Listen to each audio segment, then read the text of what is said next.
लाभार्थ्यांच्या खात्यात रक्कम जमा झालेली आहे। गेले काही दिवसांपासून प्रतीक्षा असलेला हप्ता जमा करण्यात आलाय। आज सकाळी झाले 9 वाजता। 67 लाखापेक्षा अधिक महिलांना आज आपण पहिल्या दिवशी लाभ वितरित करत आहोत। असंच उद्या, परवा आणि आणखीन पुढचे 2 दिवस असे 4 दिवस रोज महिलांना लाभ वितरण करण्यात येईल। लाडकी बहीण योजनेच्या ज्या लाभार्थी महिला आहेत त्यांच्या अर्जांची काही स्क्रुटिनी होणार आहे। अशा पद्धतीचा कुठेही निर्णय किंवा अशा पद्धतीची कुठेही चर्चा ही शासन स्तरावर झालेली नाही माझ्या माहितीनुसार।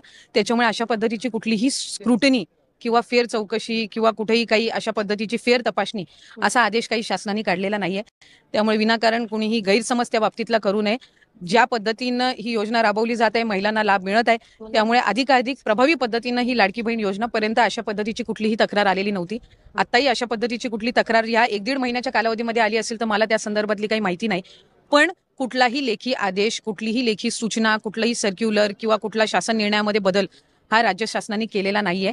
त्याच्यामुळे अशा पद्धतीनं कुणीही गैरसमज पसरवूही नाही आणि कुणी करूनही घेऊन। पण आदिती जी अनेकदा असं होतं की योजनेचे जे निकषा बाहेरचे लाभार्थी असतात त्यांच्यावर जनरली कंट्रोल केलं जातं किंवा त्यांचा जो निकषाच्या बाहेरचे ज्या केसेस आहेत त्याचा एक पुनर्विचार केला जातो। काही दिवसांपूर्वी मुख्यमंत्री फडणवीस सुद्धा याबद्दल बोललेले होते, तर असं काही विचार आहे का? नाही, खरं तर आपण जर आज लाभार्थ्यांची संख्या बघितली तर ती 2,35,00,000 पेक्षा अधिक आहे। बहुतांशी 90-99% जी काही स्क्रुटिनीची प्रोसिजर आहे ही त्याही वेळेला केलेली होती। बऱ्याचशा वेळेला डीबीटी आम्ही करत असताना जर एखादी कुठलं फ्रॉड आढळलं तर ते आम्हाला त्यावेळेला लक्षात यायचं आणि तशा पद्धतीने ते डीबीटी थांबवलं जायचं।